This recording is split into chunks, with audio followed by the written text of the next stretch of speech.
জয় দিয়ে বাংলাদেশের Asia cup mission শুরু হলেও টাইগারদের ডিফেন্সিভ ক্রিকেট নিয়ে কিছুটা আক্ষেপ প্রবাসী ক্রিকেট ভক্তদের। তবে শ্রীলঙ্কা আফগানিস্তানের সাথে আরও ভালো ক্রিকেট উপহার দেবে টিম টাইগার্স, বিশ্বাস তাদের। দিন শেষে লিটন দাসের ব্যাটিং মুগ্ধ করেছে আবুধাবিতে খেলা দেখতে আসা সমর্থকদের। জয়টা কষ্টার্জিত হলেও লিটন দাসের ব্যাটিং মুগ্ধ করেছে বাংলাদেশের ক্রিকেট ভক্তদের এবং শুভ সূচনা হয়েছে এশিয়া কাপে টিম টাইগার্সের। যারা উপস্থিত ছিলেন মাঠে তাদের প্রতিক্রিয়া জানতে চাই। কি মনে হয় আসলে ম্যাচটা কতটা উপভোগ করেছেন এবং কোথাও কোনো কমতি মনে হয়েছে কিনা, সব মিলিয়ে খুশি কিনা এই ম্যাচ নিয়ে? আসলে আমরা টি-20 এশিয়া কাপ দেখতে আসছি, যদিও এটা টি-20 ম্যাচ ছিল। আমাদের বাংলাদেশ টিম ডিপেন্ডিং খেলা খেলছে, ওরা অ্যাটাকিং খেলা খেলতে পারে না। যদিও প্রতিপক্ষ হংকং, অ্যাটাকিং ওরা খেলা আমাদেরকে উপহার দিতে পারতো। এন্ড অফ দ্য ডে ভালো খেলছে, ওরা দিচ্ছে। তা আমরা আশা করব আমাদের যে এখন টি-20 টিম আছে ওখানে একটা ফেস বোলিং অলরাউন্ডার পার্মানেন্ট দরকার। আমাদের 3টা ফেস বোলার আছে, এরা ওয়ান ডে খেলতে পারে পার্মানেন্ট, কিন্তু আমাদের যে মোহাম্মদ সাইফুদ্দিন অলরাউন্ডার, ও কিন্তু ওয়ান ডেতে সুযোগ পায় না। ওকে স্পেশালিস্ট টি-20 জন্য রাখা হয়েছে। তো আমাদের এই যে ছোটখাটো টিমের সাথে ওকে খেলিয়ে ওকে প্রুভ করতে হবে যে হ্যাঁ ও টি-20 প্লেয়ার কিনা। তো আমরা চাইবো যে ও নেক্সট 2টা ম্যাচে সুযোগ পাবে, মোহাম্মদ সাইফুদ্দিন। একেবারে আপনার কাছে একটু জানতে চাই যে কি মনে হয় বাংলাদেশ দল সামনে আফগানিস্তান এবং শ্রীলঙ্কা শক্ত প্রতিপক্ষ পারবে কিনা?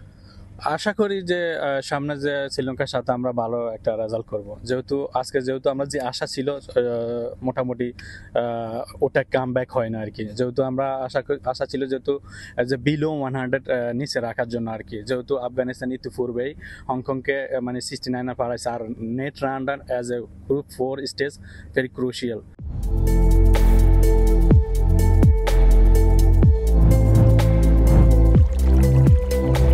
Thai Aluminium. The better is now the best. এই নতুন দল নিয়ে কতটা প্রত্যাশা, কারণ সেই পঞ্চপাণ্ডবের কথা বলা হচ্ছে, তাদেরকে ছাড়াই কিন্তু এত বড় একটা টুর্নামেন্ট খেলছে বাংলাদেশ, নতুন দিনের সূচনা।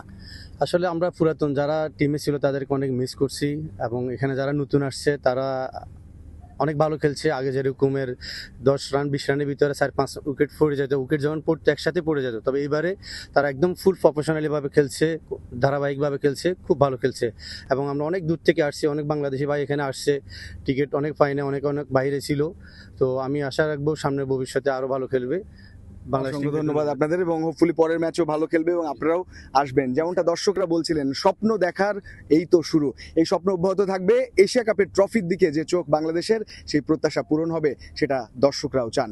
রঞ্জন শান্ত, যমুনা স্পোর্টস, শেখ জায়েদ ক্রিকেট স্টেডিয়াম, আবুধাবি, সংযুক্ত আরব আমিরাত। বাংলাদেশ।